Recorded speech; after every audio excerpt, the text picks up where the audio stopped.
Welcome to Sum It Up on this June 1st, 2022. In my sermon series, My Hope is in You, and we've talked about the heartbreak of fear.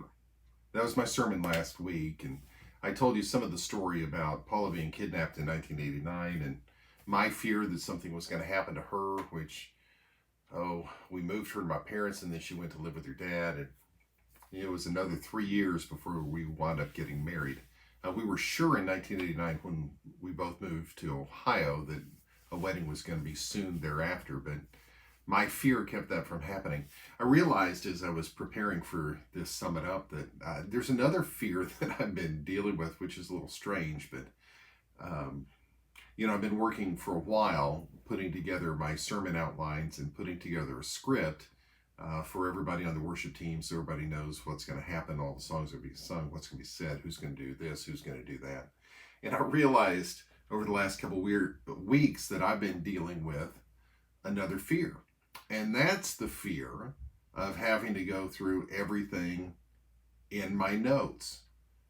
See, when you put all the Bible verses up on the screens up there, and you have to check those all off as you're going through the show or it gets messed up, I have been feeling a lot of stress the last 2 Sundays in particular, because as I'm going through the sermon series, I'm taking a specific psalm and talking about a specific heartbreak. This next week is the heartbreak of desperation. So we're going to be talking about one of the psalms and how it relates to desperation. Well, I do all this studying to get all this stuff together, and I feel like I have to give you all that information. And I forget that all that information is in my outline. If you want some of that information, I don't have to give it to you. It's still there.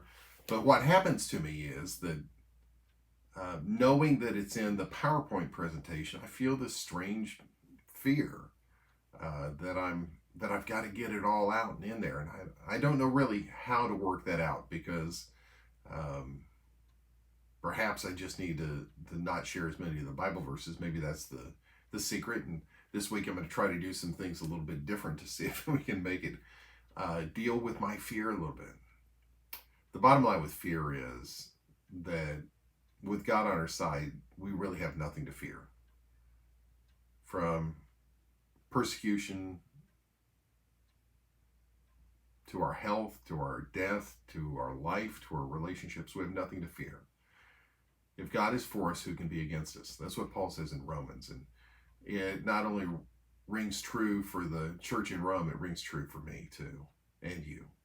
If God is for us, who can be against us? Don't live in fear. Live in hope. Love you guys. Have a good night. Bye.